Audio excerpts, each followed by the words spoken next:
السلام عليكم ورحمة الله وبركاته. بسم الله والحمد لله والصلاة والسلام على رسول الله وعلى آله وصحبه ومن والاه. رب اشرح لي صدري ويسر لي أمري واحلل عقدة من لساني يفقهوا قولي. Mes chers frères et sœurs, je suis très heureux d'être avec vous aujourd'hui dans cette mosquée à Reims. J'implore Allah tabarak wa ta'ala de bénir cette assise, cette assemblée. J'implore Allah Azza wa Jal de récompenser les organisateurs pour leur invitation, pour avoir tout mis en place afin de vous accueillir. Et également, j'implore Allah tabarak wa ta'ala de vous récompenser, car vous êtes très nombreux aujourd'hui à être venus pour écouter le rappel d'Allah tabarak wa ta'ala. Qu'Allah tabarak wa ta'ala compte cette action dans notre balance de bonne action yawm al-qiyamah, qu'il n'y a pas d'ostentation dans ce que l'on fait, ce que l'on entreprend, qu'Allah Azza wa Jalla nous accorde la sincérité, la piété, et qu'Allah tabarak wa ta'ala nous accorde la clairvoyance et une bonne compréhension dans notre religion. Augmentons notre foi. Voilà le sujet qu'on va traiter avec vous, Inch'Allah, aujourd'hui. Et c'est un sujet très important. Comme vous le savez, mes frères et sœurs, le cœur est le roi du corps. Le cœur est le roi du corps. Quand le cœur est bon, le corps est bon. C'est-à-dire quoi?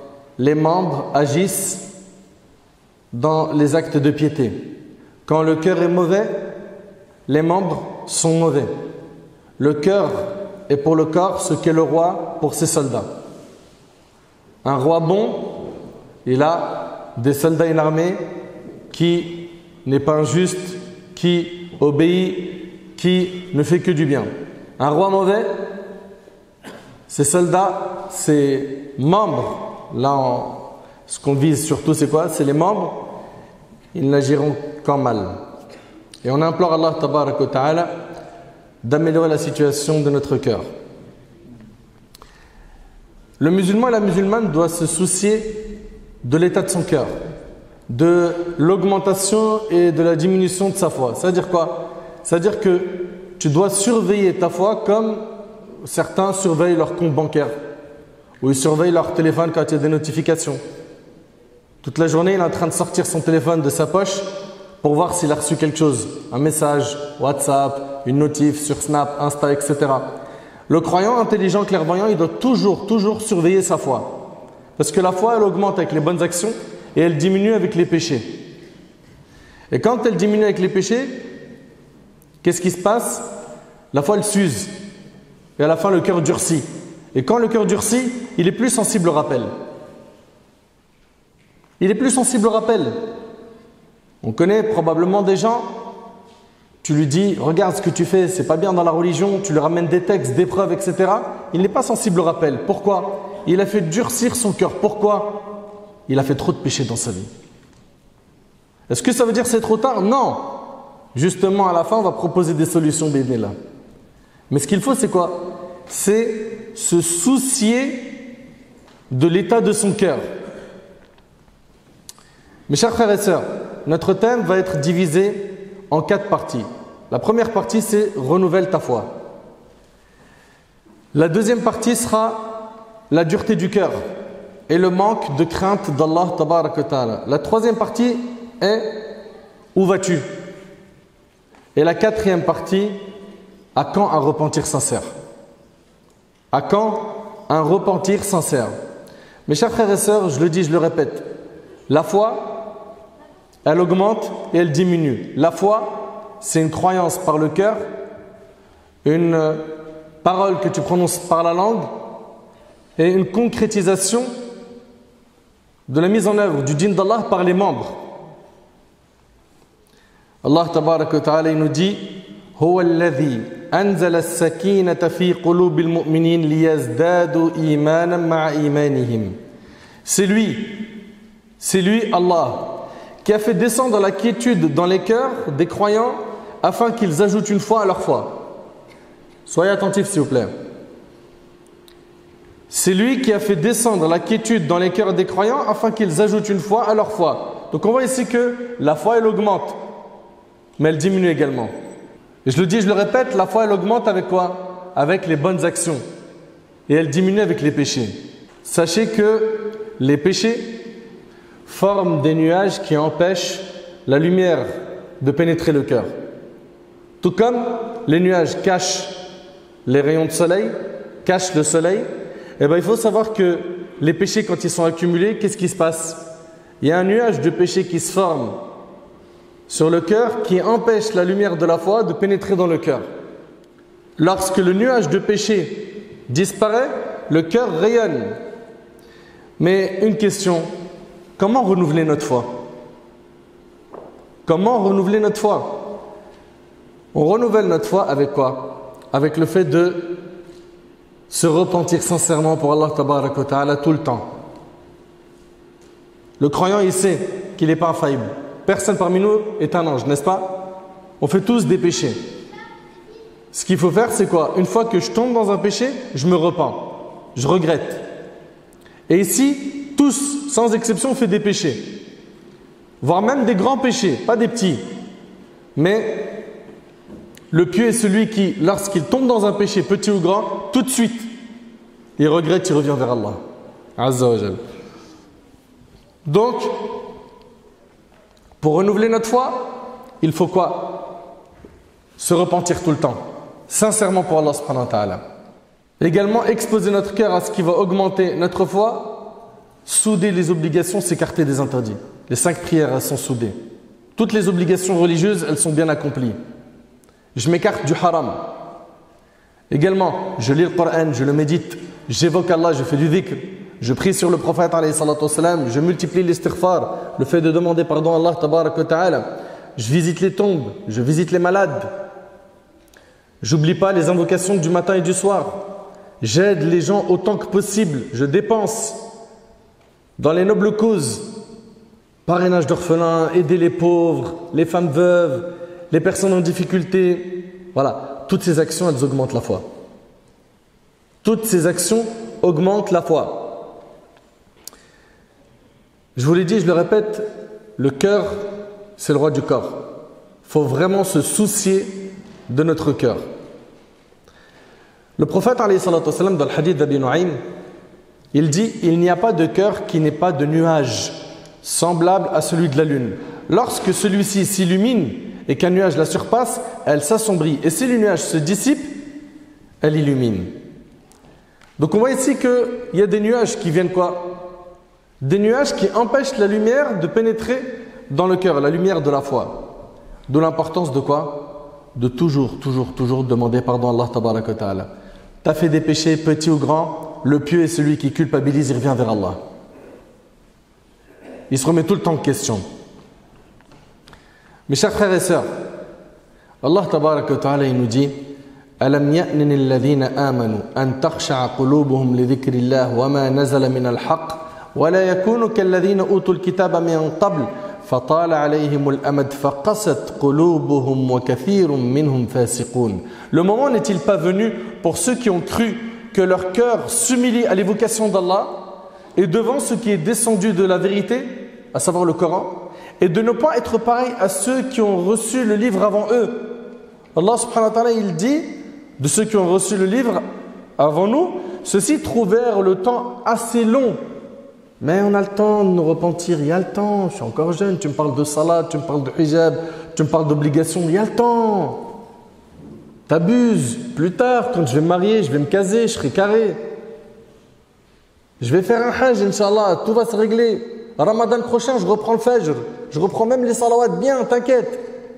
Sans les faire sortir de leur temps. Toujours repousser la bonne action à plus tard. Et de ne pas être pareil à ceux qui ont reçu le livre avant eux, ceux-ci trouvèrent le temps assez long. Et regardez, et leurs cœurs s'endurcirent. Et beaucoup d'entre eux sont pervers. Allah Ta'ala il dit, le moment n'est-il pas venu pour ceux qui ont cru que leur cœur s'humilie à l'évocation d'Allah? Pourquoi, subhanallah, on écoute des rappels et le cœur jusqu'à maintenant, il ne s'humilie pas pour Allah? Pourquoi? C'est le premier discours auquel tu assistes? On en a écouté combien à la mosquée, le Jumu'ah, sur le net, YouTube, etc. Et de tout ce qu'on a écouté, qu'est-ce qu'on a mis en pratique? Il est où le changement? Pourquoi certains, pour ne pas généraliser, sont les mêmes? Il n'y a rien qui change. Il Il entend ça c'est halal, il entend ça c'est haram, il entend ça c'est obligatoire, il entend ça c'est sunnah. Il n'y a rien. C'est pas normal. Tu viens pourquoi? Si tu viens, c'est pour que tu écoutes et tu mets en pratique. C'est pas je viens, j'assiste et je dis comme souvent on entend, ah c'était pas mal, il y avait plein de trucs pertinents. C'était, t'as aimé toi? Ouais, mashallah. Et après on sort, ça y est, on retourne au péché d'avant.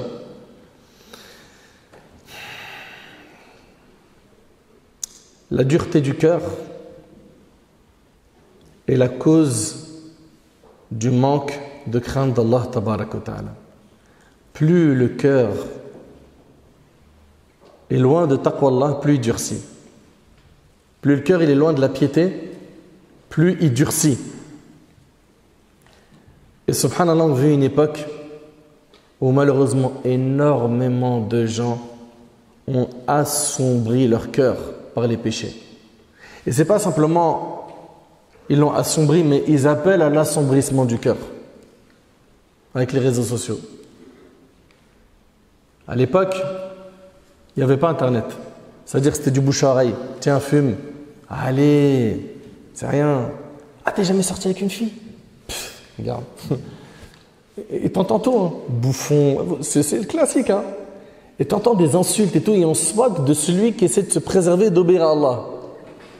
Aujourd'hui, il n'y a plus besoin de se bouche à oreille. Une story, tu touches des centaines de milliers de personnes. Des fois, certains ils touchent des millions de personnes.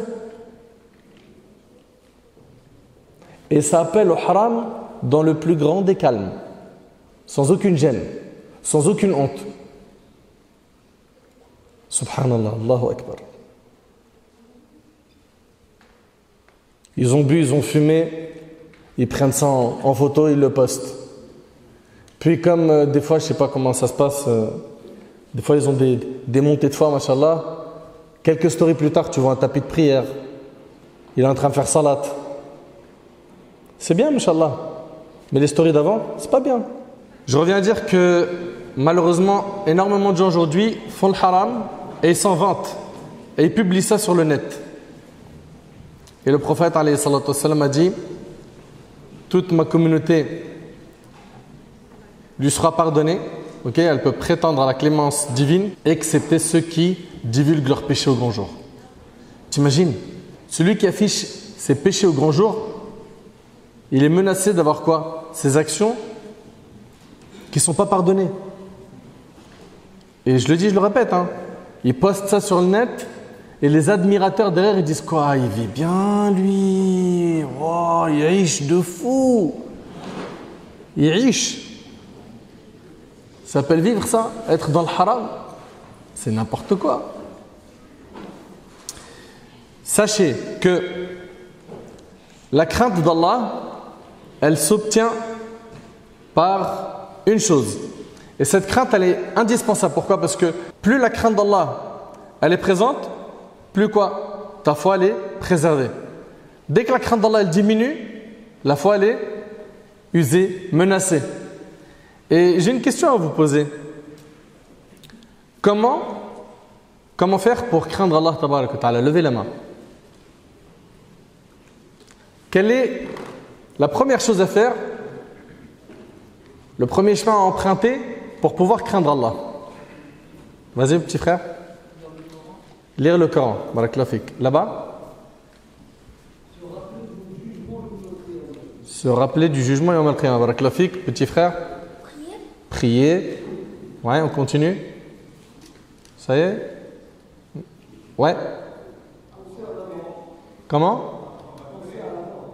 Mon frère, ça y est, t'as pris ton ticket, c'est bon. Il n'y a que lui qui veut parler. Laisse les autres aussi parler. Faut être gentil un peu. Hein. Apprendre à le connaître. Barakallahu fik. Vous écoutez? Plus tu vas apprendre à connaître Allah, plus tu auras de la pudeur envers Allah. Plus tu vas craindre ton Seigneur Azza wa Jal. Moins tu apprends à connaître Allah, plus tu as de l'audace. Normal. Tu te retrouves seul avec un ordi, un smartphone, allez hop, on est parti. On prend le TGV du haram. Je me tue les yeux dans le haram, j'écoute que du haram. Et tout ça, ça impacte le cœur. On vous l'a déjà dit combien de fois que les yeux et les oreilles sont des fenêtres qui mènent au cœur. Tout ce que tu vas voir et écouter, ça a un impact sur ton cœur. Quand toi, à longueur de journée, tu écoutes des clips qui appellent qu'à des catastrophes. Quand tu regardes à longueur de journée des images de femmes qui ne sont pas habillées. Mais tout ça, ça impacte ton cœur.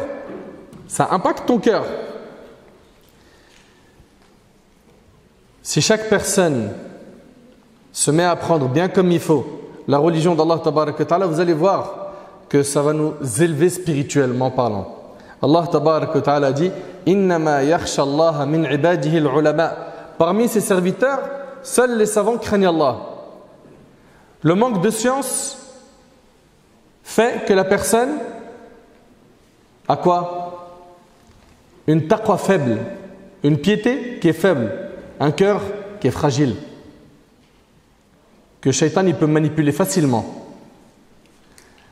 La personne qui ne connaît pas bien Allah, c'est une personne, écoutez attentivement, qui n'est pas touchée par le Coran.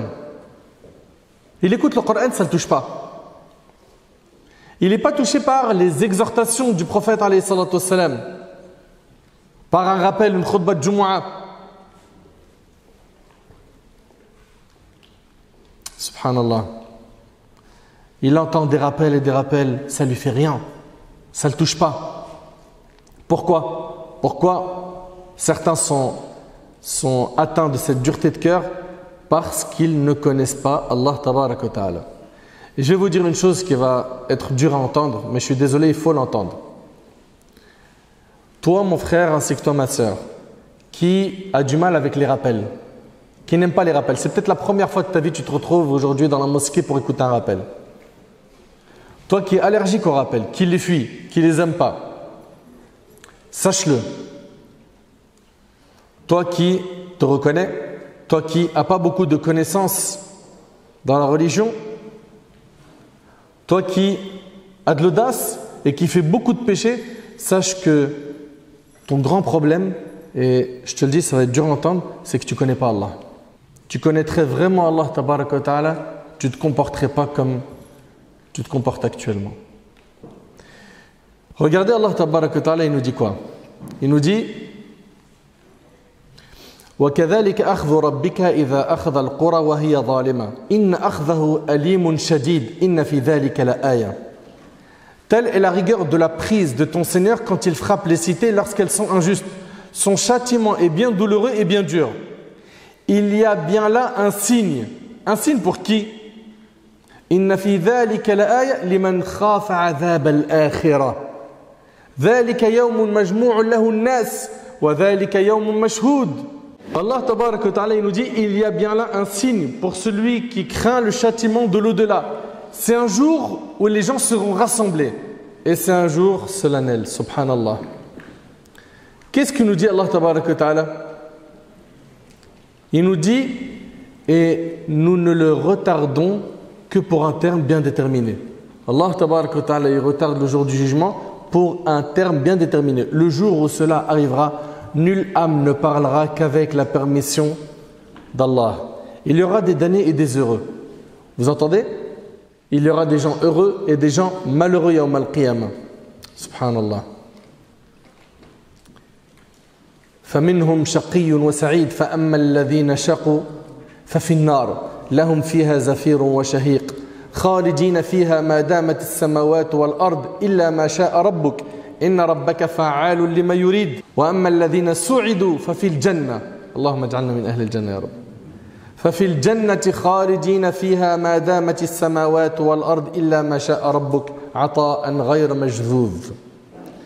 Allah Tabaraka wa Ta'ala nous dit ceux qui sont damnés seront dans le feu. Les malheureux, ils seront fi nar où ils ont des soupirs et des sanglots pour y demeurer éternellement tant que dureront les cieux et la terre, à moins que ton Seigneur décide autrement, car ton Seigneur fait absolument tout ce qu'il veut. Et quant aux bienheureux, Et quant aux bienheureux, ils seront au paradis pour y demeurer éternellement, tant que dureront les cieux et la terre, à moins que ton Seigneur n'en décide autrement. C'est là un don qui n'est jamais interrompu. Retiens donc, mon frère ainsi que toi, ma soeur, que plus tu vas apprendre à connaître Allah, plus ta foi va augmenter. Ta crainte d'Allah va augmenter. Moins tu connais Allah, moins tu as peur de lui. C'est bon, c'est enregistré ça? Ok.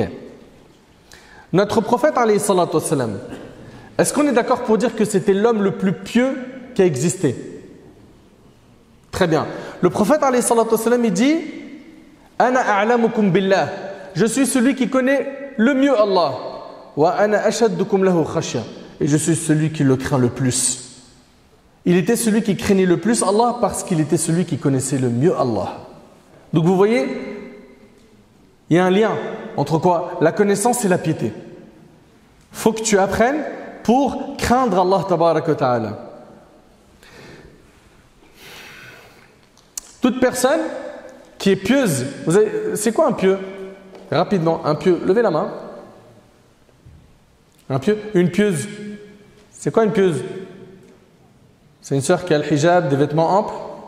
Le pieux, il a la barbe, le qamis, c'est ça? Ouais. Une personne qui craint Allah. Ouais. Ouais, celui qui respecte les 5 piliers de l'islam. Ouais. Qui craint Allah, qui a de l'espoir en Allah. Ouais. Comportement. Donc dans la mosquée ici, personne ne sait c'est quoi être un pieux. Tout en sachant que Allah tabaraka wa ta'ala, il a réservé le paradis aux pieux. C'est un problème là. Ouais. La foi. Ça y est? Oui, petit frère. C'est quand on craint Dieu, barakallahu fik. Donc, personne n'a la réponse. Bon, vas-y, Karim, débloque ça. Sois plus précis.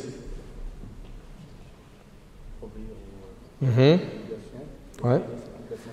Un pieux, c'est quelqu'un qui... Écoutez, s'il vous plaît, et apprenez. C'est quelqu'un qui fait ce qui est obligatoire et qui s'écarte des interdits. Voilà, ça c'est un pieux. C'est fa'al al-ma'mour wa tark al-mahzour. Faire ce qui est obligatoire, délaisser ce qui est interdit. C'est bon, c'est enregistré? Parfait. Comprenez donc que plus la personne va apprendre à connaître Allah, plus elle va être pieuse. C'est-à-dire quoi? Elle va faire ce qui est obligatoire, s'écarter des interdits.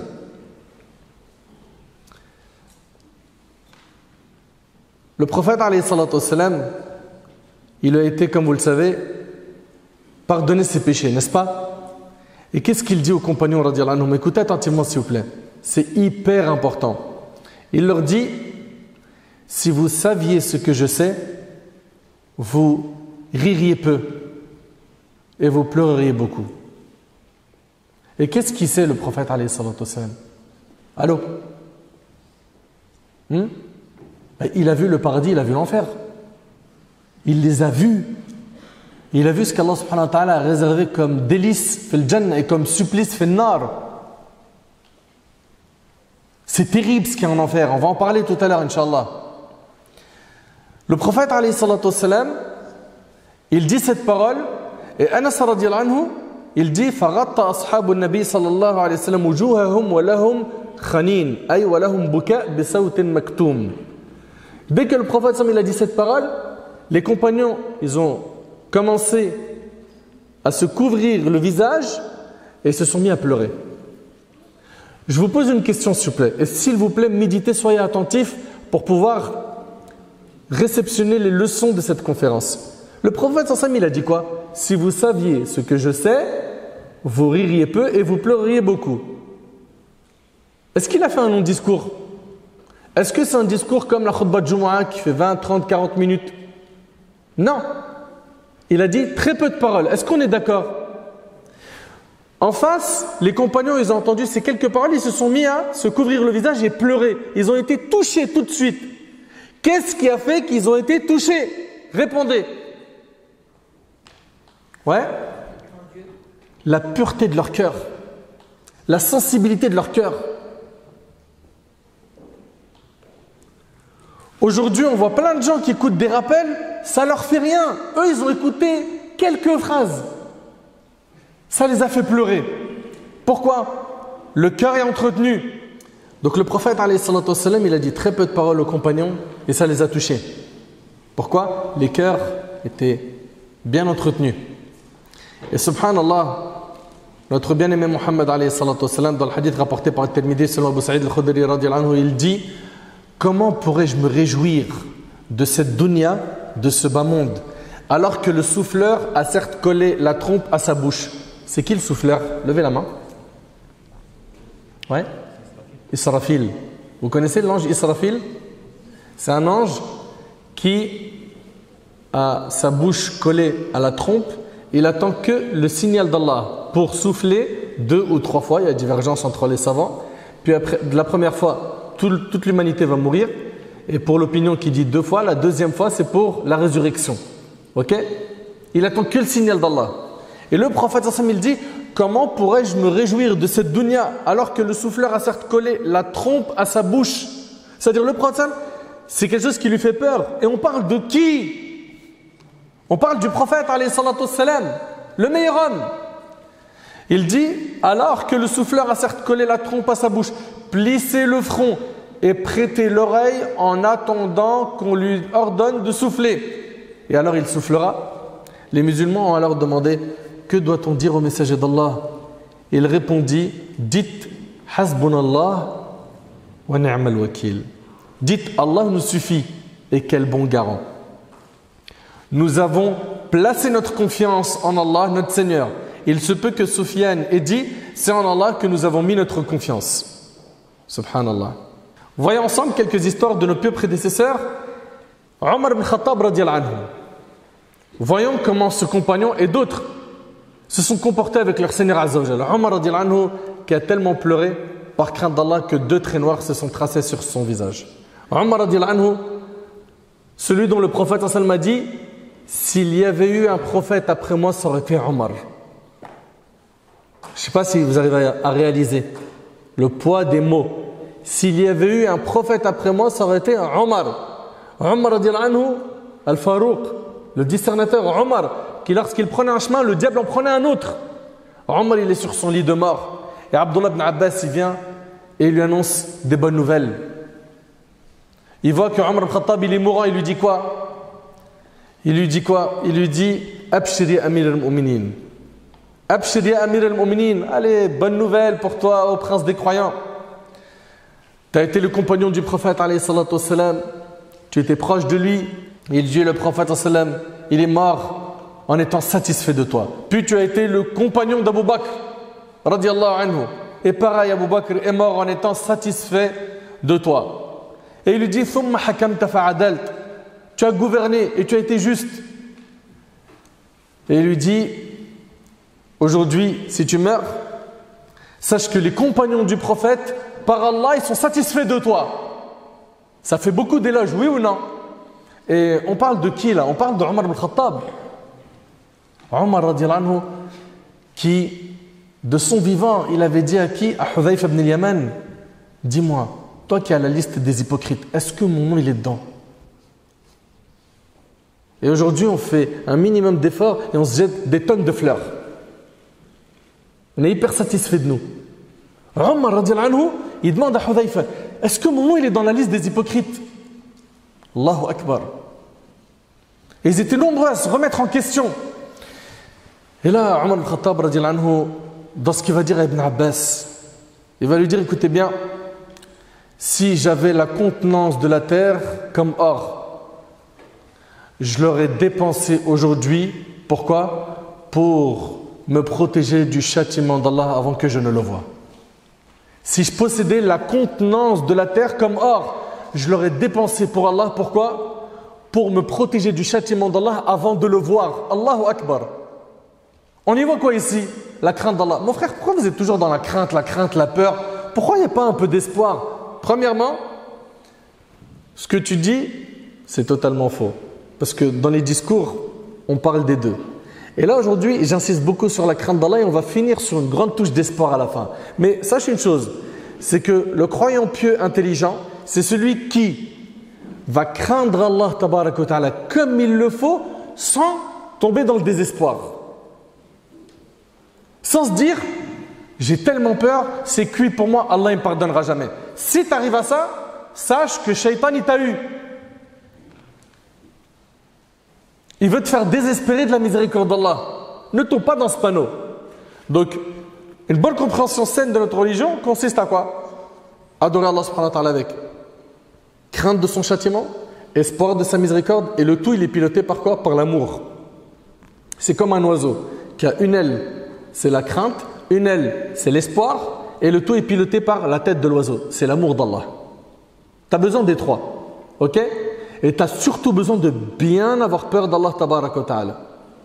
En gardant en tête que tu as espoir en lui et tu espères qu'il te fera miséricorde. Ne tombe pas dans le désespoir.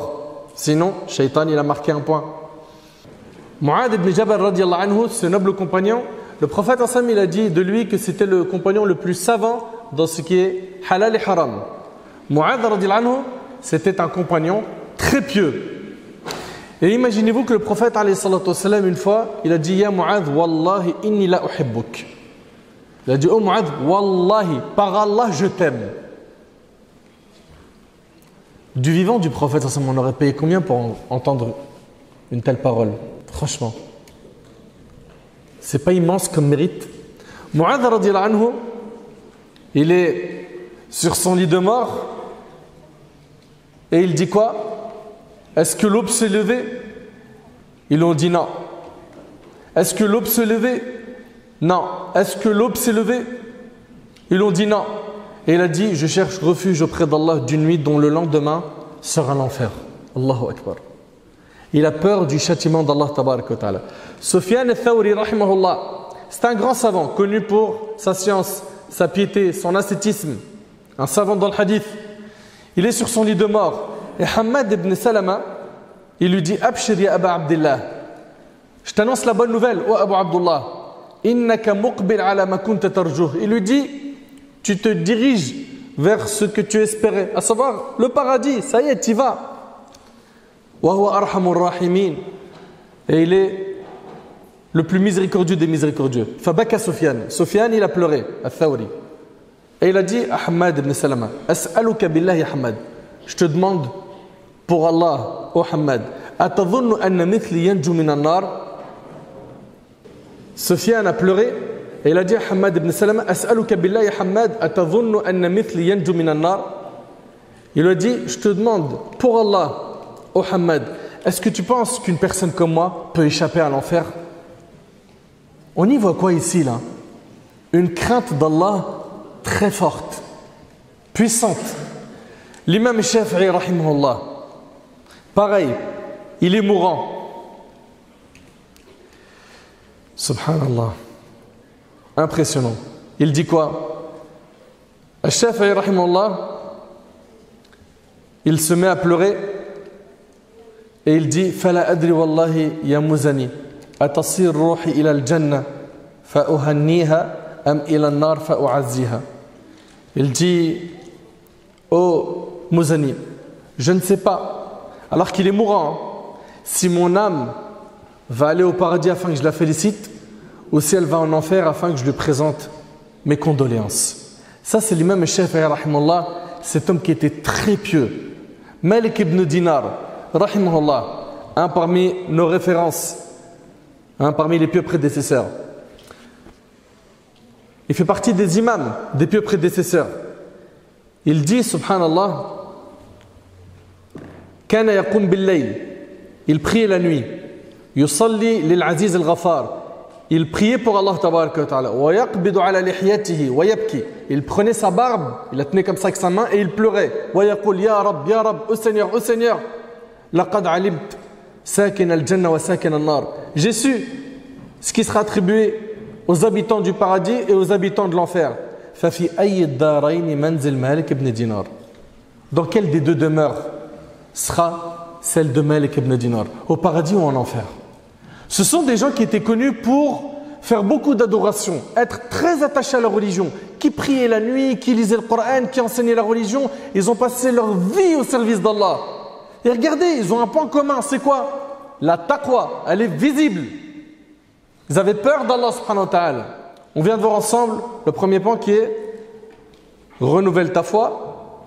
Le deuxième, c'est la dureté du cœur, on vient de le voir. Et là, on attaque le troisième point qui est où vas-tu? C'est quoi ton objectif dans la vie? C'est quoi ton projet? Juste les études? Juste te marier? Tu vis pourquoi? C'est quoi ton objectif? Ton objectif en tant que musulman doit être en numéro 1 de gagner la satisfaction d'Allah pour avoir le paradis. C'est l'objectif numéro 1 du musulman.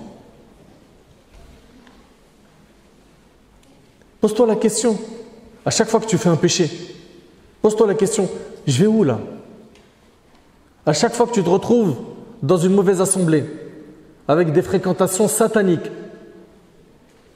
je vais où? Quelle direction j'ai pris?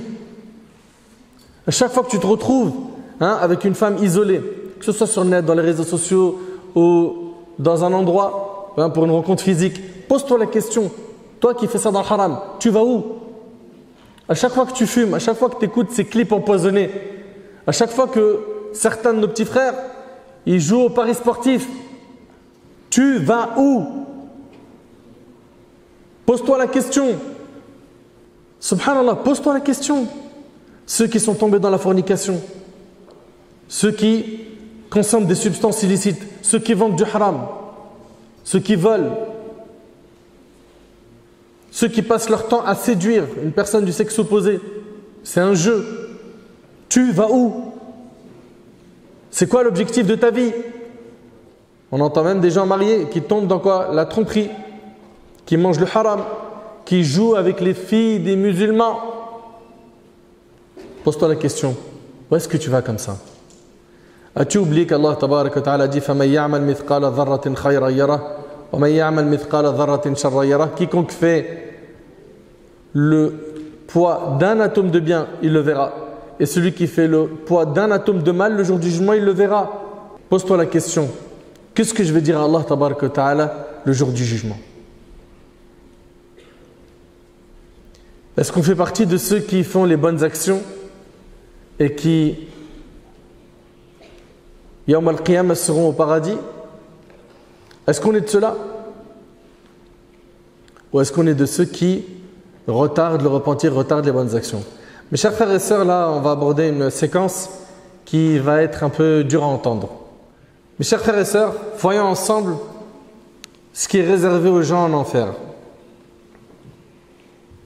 Il s'agit de l'enfer. Personne ne pourra supporter l'enfer. Personne n'a la capacité d'imaginer ce qu'est l'enfer. Sa souffrance est permanente. La tristesse de ses habitants est énorme. Sa chaleur est intense. Son fond est lointain. Ses chaînes sont en enfer. La nourriture de ses habitants sera ad-dari'. Leur boisson, comme a dit Allah, leur boisson sera, comme a dit Allah, al-hamim. C'est une eau chaude qui jaillit d'une source bouillante. Ils boiront du sadid. C'est une eau trouble contenant de grandes quantités de matière purulente, pu, etc. Chauffés dans le feu.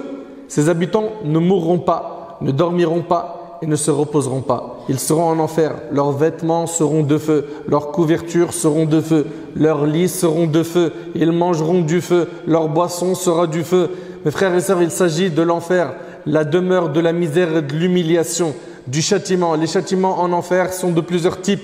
Allah tabaraka wa ta'ala a réuni en enfer des châtiments que nos yeux n'ont jamais vus, que nos oreilles n'ont jamais entendus et que nos cerveaux ne peuvent pas imaginer. Et vous avez probablement déjà vu quelqu'un se brûler juste avec de l'eau chaude. La théière qui vient remplie et qui, par accident, elle tombe sur le pied ou la main de quelqu'un. Est-ce que vous avez vu comment la douleur elle est intense?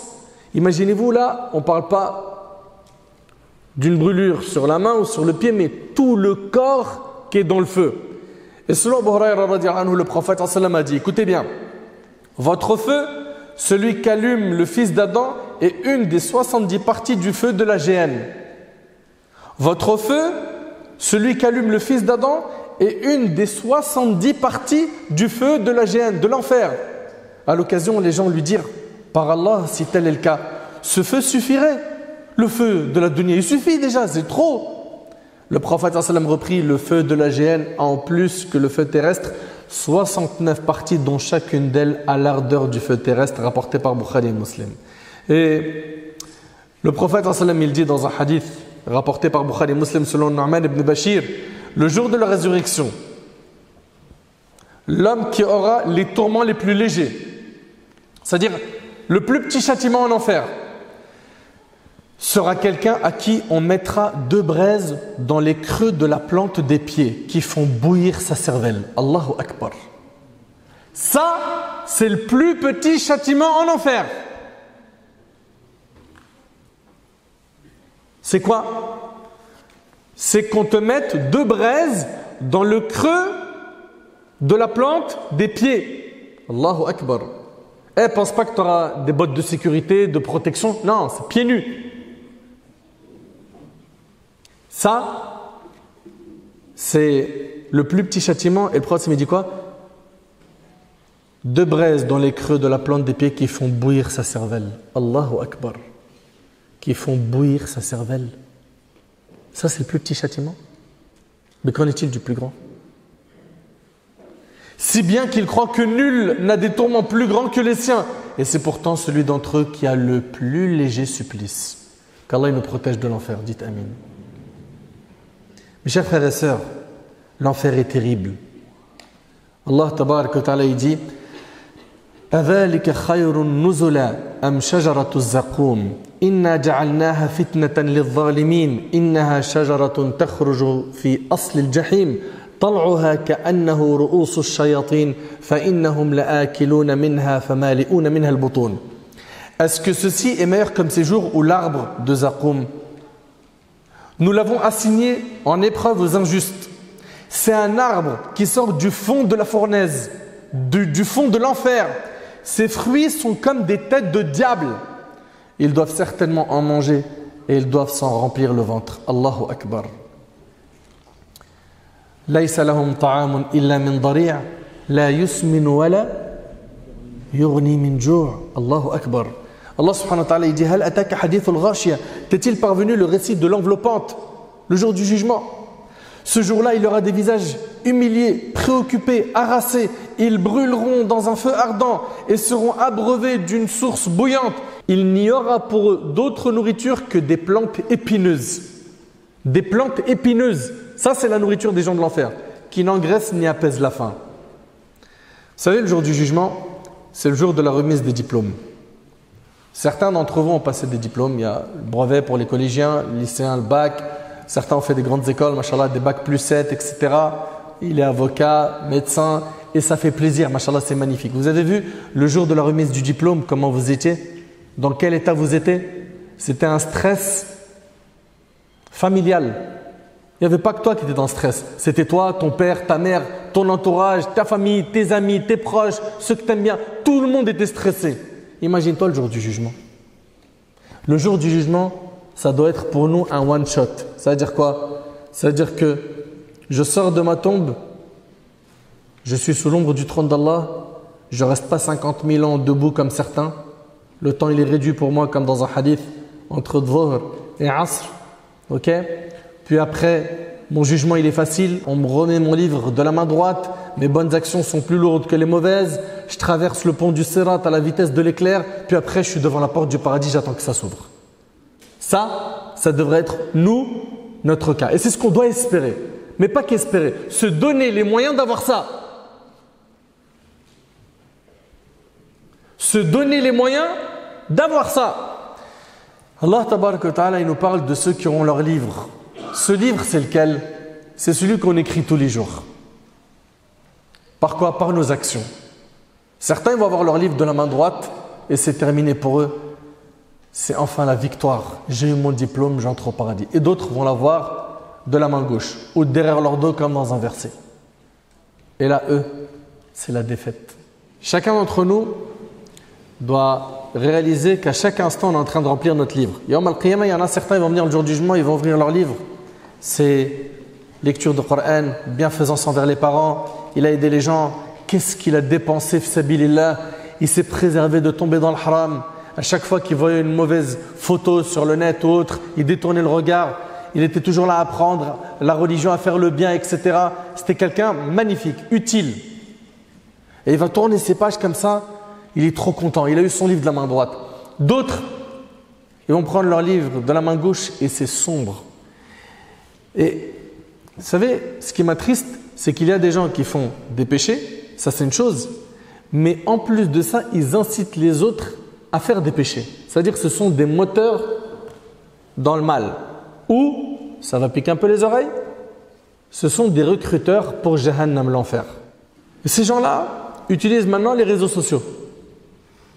Ok? Et t'envoies un paquet parmi eux qui appelle au haram. Avec quoi? Story, publication, les feeds sur Insta, etc. Mais t'imagines le jour du jugement, tu vois que non seulement tu as tes péchés, mais tu as les péchés de tous ces centaines de milliers, de millions de personnes qui t'ont suivi dans le haram. Tu es en train de tourner les pages, c'est une musib. Et bien regardez celui qui va avoir le livre de la main gauche, qu'est-ce qu'il va dire? Allah Ta'ala il nous dit وَأَمَّا مَنْ أُوتِيَ كِتَابَهُ بِشِمَالِهِ فَيَقُولُ يَا لَيْتَنِي لَمْ أُوتَ كِتَابِيَهْ وَلَمْ أَدْرِ مَا حِسَابِيَهْ يَا لَيْتَهَا كَانَتِ الْقَاضِيَةَ مَا أَغْنَى عَنِّي مَالِيَهْ هَلَكَ عَنِّي سُلْطَانِيَهْ Al-Ayat. Regardez, quant à celui à qui on aura remis le livre en sa main gauche, il dira « Hélas pour moi !» Ça, c'est écrit dans le Coran, dans Surat Al-Haqqa. « Hélas pour moi, j'aurais souhaité qu'on ne m'ait pas remis mon livre. J'aurais aimé ne pas l'avoir ce livre. » C'est terrible ce qu'il y a dedans. Et ne pas avoir connu mon compte. Hélas, comme j'aurais souhaité que ma première mort fût la définitive. J'aurais aimé qu'il n'y ait pas de jugement. C'est terrible ce que je vois. Ma fortune ne m'a servi à rien. Allahu Akbar. Ma aghna anni maliya. Ma fortune ne m'a servi à rien. Toi, qui n'as qu'un seul but dans la vie, qui vit pour le luxe, la mode, l'argent, la thune, les euros, et qui a rayé de ton cerveau le dîn d'Allah, écoute, ma fortune ne m'a servi à rien. Par contre, si, mashallah, tu es riche, et dans la religion, mashallah, c'est très bien. La religion ne t'interdit pas d'être riche. Mais attention, cet argent-là, sache que le jour du jugement, tu auras deux questions sur ton argent. Comment tu l'as gagné, dans quoi tu l'as dépensé. Faire très attention. Mon autorité est anéantie et m'a quitté. Ensuite, saisissez-le, puis mettez-lui un carcan. Ensuite, brûlez-le dans la fournaise, puis liez-le avec une chaîne de 70 coudées, car il ne croyait pas en Allah le Très Grand. Et n'incitez pas à nourrir le pauvre. Il n'y a pour lui ici aujourd'hui point d'amis chaleureux pour le protéger, ni d'autre nourriture que du pu chauffé en enfer, que seuls les fautifs mangeront. Allah tabaraka wa ta'ala dit وَسُقُوا مَاءً حَمِيمًا فَقَطَّعَ أَمْعَاءَهُمْ et qui sont abreuvés d'une eau bouillante. Ils sont en enfer, ils ont soif. Ils vont être abreuvés d'une eau bouillante qui leur déchire les entrailles. Allah mahfadnak, Allah nous protège de cela. Allah Ta'ala dit Inna a'tadna lil-zalimina naran ahata bihim suradiquha wa in yastaghithu yughathu bima'in kal-muhl yashwi al-wujuh bi'sa ash-sharab wa sa'at murtafaqa. Nous avons préparé pour les injustes un feu dont les flammes les cernent et s'ils implorent à boire, on les abreuvera d'une eau comme du métal fondu brûlant les visages. T'imagines, ils ont soif en enfer, on leur verse une eau comme du métal fondu qui brûle le visage. Subhanallah, Allahu Akbar. Ce visage que tu as entretenu dans ta vie, que tu as tout fait pour l'embellir, le garder beau. Imagine-toi, Allah Ta'ala dit quelle mauvaise boisson et quelle détestable demeure. Puis après, les gens de l'enfer vont demander secours aux gardiens de l'enfer, les anges.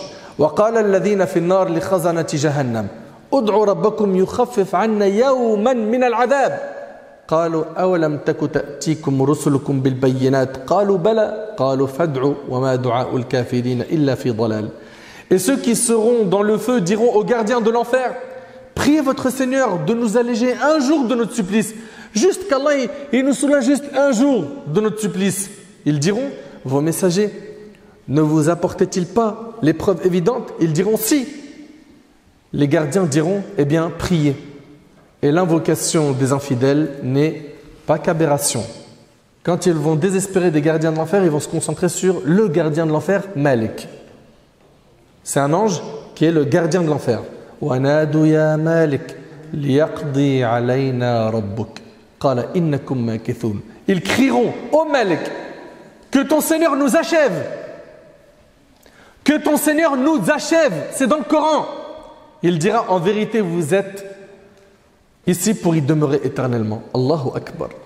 Allahu Akbar. Subhanallah. L'affaire est difficile. فَيَتَذَكَّرْ أَهْلُ النَّارِ إِخْوَانُهُمْ مِنْ أَهْلِ التَّوْحِيدِ. Les gens de l'enfer se rappelleront de leurs frères qui eux ont adoré Allah. مِمَّنْ أَسَاءُوا إِلَيْهِمْ وَأَذَوْهُمْ فِي الدُّنْيَا. Les gens de l'enfer vont se souvenir de leurs frères qui ont adoré Allah subhanahu wa ta'ala, à qui ils avaient fait du tort dans la vie d'ici-bas, et ils vont les appeler. Ils vont les appeler pourquoi? Pour qu'ils leur procurent un petit peu d'eau. Juste qu'ils les assistent. وَنَادَى أَصْحَابُ النَّارِ أَصْحَابَ الْجَنَّةِ أَنْ أَفِيضُ عَلَيْنَا مِنَ الْمَاءِ أَوْ مِمَّا رَزَقَكُمُ اللَّهُ قالوا إن الله حرمهما على الكافرين الذين اتخذوا دينهم لهوا ولعبا وغرتهم الحياة الدنيا فاليوم ننساهم كما نسوا لقاء يومهم هذا وما كانوا بآياتنا يجحدون. Et les gens du feu crieront aux gens du paradis, déversez sur nous de l'eau ou de ce qu'Allah vous a attribué. Ils répondront, Allah les a interdits aux infidèles. Ceux-ci prenaient leur religion comme distraction et jeu, et la vie d'ici-bas les trompait. Aujourd'hui, nous les oublierons comme ils ont oublié la rencontre de leur jour que voici, et parce qu'ils reniaient nos enseignements. Et lorsqu'ils vont désespérer de tous les humains, qu'est-ce qu'ils vont faire? Ils vont se diriger vers Allah, tabaraka wa ta'ala, le plus miséricordieux des miséricordieux. Allah, tabaraka wa ta'ala, le clément, celui dont sa miséricorde embrasse toutes choses. Et regardez ce qu'ils vont dire. قالوا ربنا غلبت علينا شقوتنا وكنا قوما ضالين ربنا أخرجنا منها فإن عدنا فإنا ظالمون قال اخسأوا فيها ولا تكلمون. الله أكبر. الله أكبر.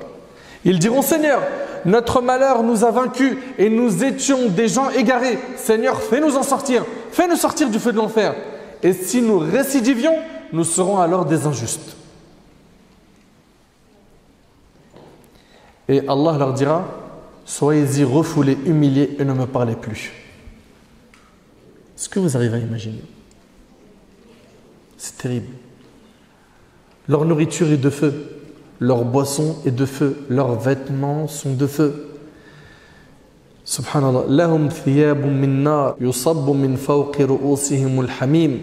Allah Ta'ala il nous dit, on taillera des vêtements de feu. À ceux qui ne croient pas, on taillera des vêtements de feu, tandis que sur leur tête, on versera de l'eau bouillante qui fera fondre ce qui est dans leur ventre, de même que leur peau. Et il y aura pour eux des maillets de fer.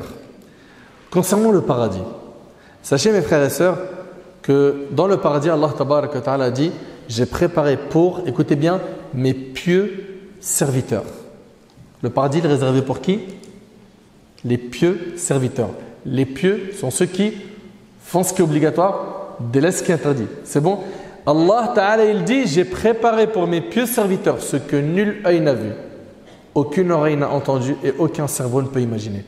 Probablement vous avez déjà vu des gens qui partent en vacances en Thaïlande, en Malaisie, à Dubaï, dans des belles îles, aux Maldives, hein?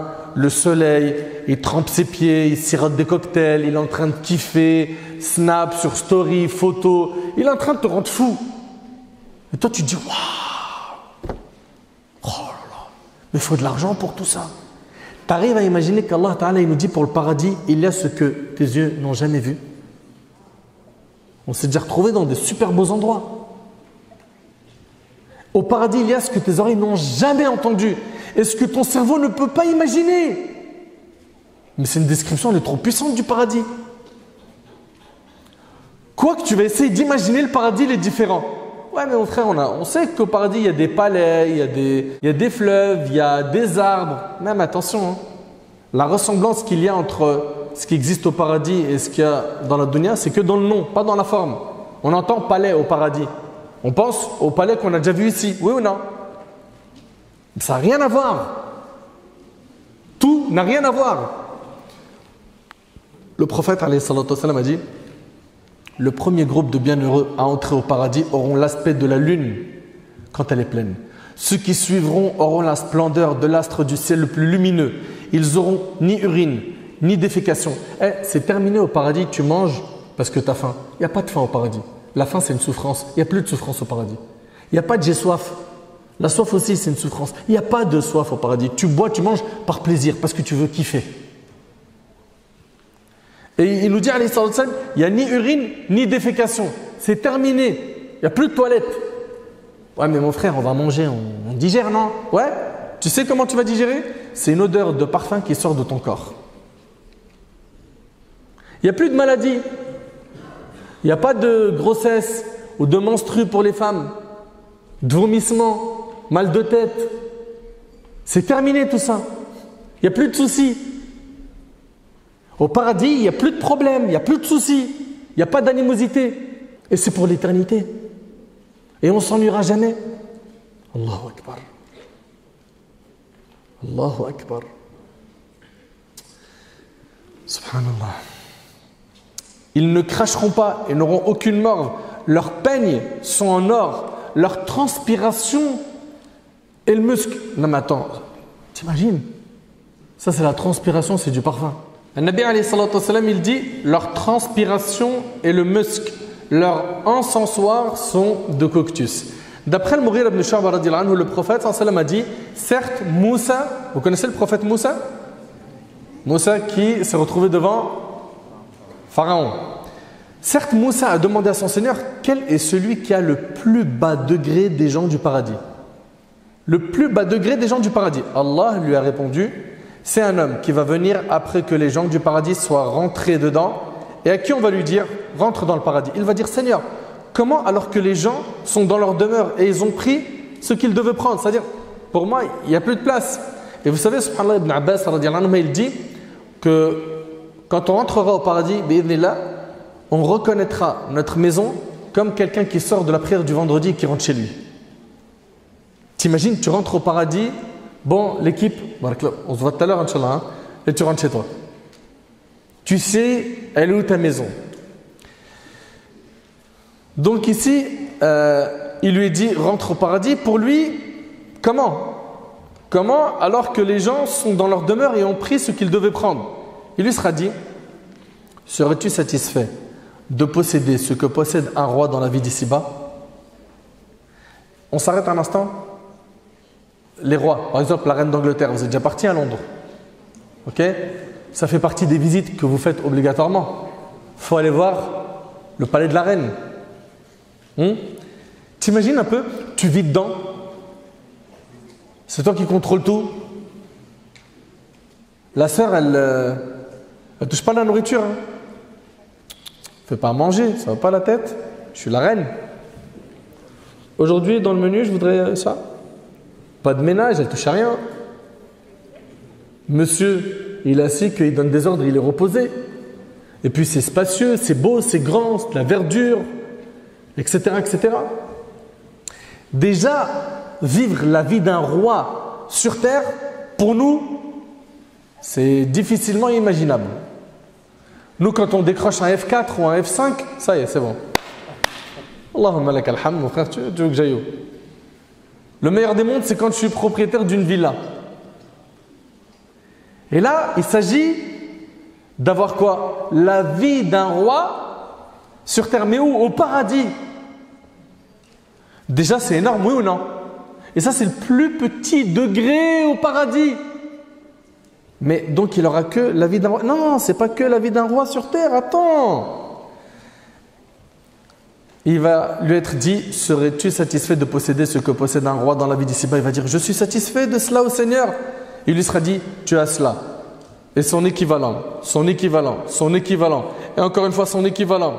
À la 5e fois, il va dire: je suis satisfait de cela, au Seigneur. Allah va lui dire: c'est à toi, et 10 fois son équivalent. Donc 50 fois la vie d'un roi sur terre.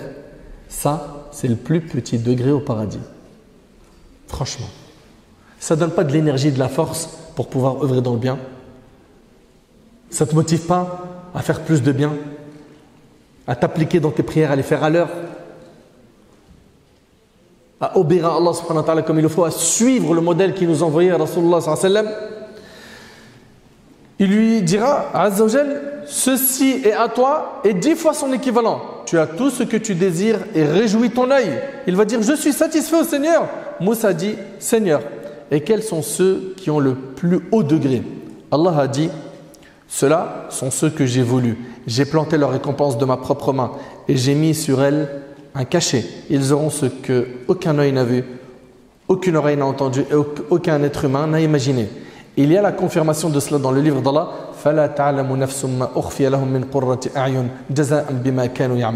Aucune âme ne sait ce qui leur a été réservé comme jouissance pour les yeux en récompense de ce qu'elle œuvrait. Et c'est rapporté par Muslim. Allah tabarak wa ta'ala il dit et ça c'est le plus grand des plaisirs qu'on aura au paradis. C'est quoi? De voir Allah. Ce jour-là, il y aura des visages resplendissants qui regarderont leur Seigneur. Dans le hadith d'Abi Sa'id al-Khudri radiyallahu anhu, le prophète alayhi salatu wassalam a dit, Allah dira aux gens du paradis, ils diront alors à tes ordres notre Seigneur et à ton service. Il dira, êtes-vous satisfaits? Allahu Akbar. Et ils sont au paradis pour l'éternité. Hein. Ils sont en train de kiffer. T'as vu quand tu fais un super séjour en vacances, hein, ou un bon week-end avec tes potes, où tu as décompressé, c'était super bien. Ça n'a rien à voir. Là, tu es au paradis pour l'éternité. Et Allah, il te dit, êtes-vous satisfait? Mais que suis-je de plus? Ils diront, comment serait-il autrement alors que tu nous as fait don de ce que tu n'as donné à aucune de tes autres créatures? Il leur dira, je vais vous donner encore mieux que tout cela. Ils diront, notre Seigneur, qui est-il de meilleur que cela? Il dira, je vous accorde ma pleine satisfaction. Et je ne me mettrai jamais plus en colère, rapporté par Bukhari Muslim. La satisfaction d'Allah. Au paradis, mes frères et sœurs, le plus grand des délices, c'est le fait de voir Allah tabarak wa ta'ala, notre Créateur Azza wa Jal. Il n'y a pas plus beau comme délice que de voir notre Seigneur subhanahu. Mais il y a une question qui est hyper importante, et c'est avec ça qu'on va terminer, Inch'Allah. C'est, vous, mes bien-aimés en Allah tabarak wa ta'ala, à quand un repentir sincère? Les jeunes, vous qui m'écoutez, certains parmi vous, ils sont tiraillés entre deux mondes. Ils ont un pied dans la religion et un pied dans les ténèbres. À quand un repentir sincère? À quand on va se reprendre en main sérieusement et adorer Allah tabarak wa ta'ala comme il le faut? Ne remets jamais une bonne action à demain. Aujourd'hui, tu es en vie, alhamdoulilah, demain, tu n'as aucune garantie de l'atteindre. Aucune. Tu es vivant aujourd'hui. Tu crois que c'est sûr que demain, tu seras en vie? Allahu alam. Peut-être là, pendant le dars, un parmi nous, l'ange de la mort, il va venir prendre son âme. À n'importe quel moment, on peut mourir. Hâte-toi de revenir vers Allah. Et vous savez, subhanallah, quand on analyse les versets du Coran, les versets, écoutez bien, hein, quand il nous parle du paradis, il y a toujours un verbe à l'impératif avec la notion de quoi? De se hâter, faire vite. Sari'u ila maghfiratin min rabbikum wa janna al-aya. Sari'u, hâtez-vous, précipitez-vous. Fastabiqul khayrat, fas'au ila dhikrillah, fafirru ila Allah. Tous les versets qui nous parlent d'aller au paradis, de faire le bien, c'est des verbes à l'impératif et ils te disent quoi? Vite, fais vite. Mais pour ce qui est de la dunya, le prophète sallallahu alayhi wa sallam, il a dit, la lenteur est bonne dans toutes choses, sauf pour les choses de l'au-delà. Ici, dans la vie d'ici-bas, marche. Pour l'au-delà, cours. Nous, on fait l'inverse. Pour la vie d'ici-bas, on court. Pour l'au-delà, on marche. Des fois, on s'arrête. Des fois, on recule. Pourquoi? Pourquoi? Fais le nécessaire pour changer ta fréquentation. Toi qui as une fréquentation toxique, nocive. C'est hyper important. Fais le nécessaire pour assister à des cercles de science. Des endroits où on parle d'Allah, où on évoque Allah, c'est hyper important. C'est dans ces endroits que ta foi elle va augmenter. C'est dans ces endroits où tu vas prendre des résolutions. C'est dans ces endroits où tu vas apprendre dans ton dîn. C'est ici que tu apprends ta religion. Garde en tête que toute personne qui prend un chemin pour acquérir une science, par ce chemin, Allah lui facilite un chemin vers le paradis. Pourquoi? Parce qu'en apprenant la religion, tu es en train d'apprendre à connaître qui est Allah. Et quand on connaît Allah, on l'adore bien. Et quand on l'adore bien, il nous facilite le chemin vers le paradis. S'il vous plaît, barakallahu fikum. de tout ce que j'ai dit aujourd'hui, ne tombez surtout pas dans le désespoir en vous disant « Mais mon frère, mais moi là ce que tu as dit là, si Omar radiallahu anhu, il se remet en question, Mu'adh ibn Jabal, Sufyan al-Thawri, Shafi'i, Malik ibn Dinar, mais moi je ne sais même pas où me placer. Pour moi c'est cuit.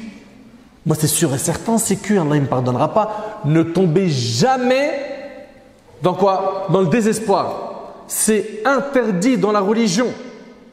Nous, on doit avoir peur d'Allah sans tomber dans le désespoir. Allah tabarak wa ta'ala a dit, et c'est avec cela qu'on va clôturer, Inch'Allah, au niveau des versets. قل يا عبادي الذين أسرفوا على أنفسهم لا تقنطوا من رحمة الله إن الله يغفر الذنوب جميعا إنه هو الغفور الرحيم. Dis ô mes serviteurs qui avez commis des excès à votre propre détriment, ne désespérez pas de la miséricorde d'Allah, car Allah pardonne tous les péchés. Oui, c'est lui le pardonneur, le très miséricordieux. Attention, le repentir a des conditions. 1. Le regret sincère du cœur. Et attention, reste pas dans le fait de culpabiliser et après tu te dis quoi? C'est mort, désespoir. Non, ferme cette porte. Regrette, c'est bien, mais va de l'avant. Arrête de regarder dans le rétroviseur. Ouais, mais j'avais un passé trop sombre, trop noir. Et alors? Avance, va de l'avant. Wallahi al-azim, il y en avait plein. Dans le subhanallah, les pieux prédécesseurs, certains parmi eux, c'était des brigands de chemin. Des brigands de chemin, Al-Fudayl ibn Iyad. Et c'est devenu Abd al-Haramayn, l'adorateur des deux mosquées sacrées, alors que c'était quelqu'un qui avait un passé très sombre. Donc le regret sincère, le fait de se détacher immédiatement du péché, d'être déterminé à ne plus le refaire. Voilà les conditions du repentir. Regret, je m'en détache, je suis déterminé à ne plus le refaire. Ça, je ne retomberai pas dedans. Et il est possible qu'avec cette sincérité, tu retombes dedans. Eh bien, regrette sincèrement et repars plus fort qu'avant. Et il est possible que tu retombes dedans encore une fois. À chaque fois, remplis les conditions du repentir et sois certain que tu trouveras ton Seigneur clément et miséricordieux avec toi. Ne désespère pas. Ne désespère pas. Allah tabarak wa ta'ala, il nous dit quoi? Il nous dit illa man taba wa amana wa amila amalan salihan fa ulaika yubaddilu Allahu sayyi'atihim hasanat wa kana Allahu ghafuran rahima. Sauf celui qui se repent, croit et accomplit de bonnes œuvres. Cela, Allah changera leurs mauvaises actions en bonnes et Allah est pardonneur et miséricordieux. T'imagines? Celui qui se repent, croit et il accomplit des bonnes actions. Allah il change leurs mauvaises actions en bonnes. Donc garde en tête qu'il faut un regret sincère. Je me détache du péché, je suis déterminé à ne plus le refaire. Et s'il te plaît, barakallahu fik, mon frère ainsi que toi ma soeur, quand Allah tabarak wa ta'ala couvre tes fautes, ne les dévoile pas. Quand Allah couvre tes péchés, ne les dévoile pas. Arrête. Cette pratique est dangereuse. Elle est grave. Anas radiallahu anhu, ce hadith-là, c'est un hadith qui donne énormément d'espoir et c'est avec ça qu'on termine notre conférence. Bismillah.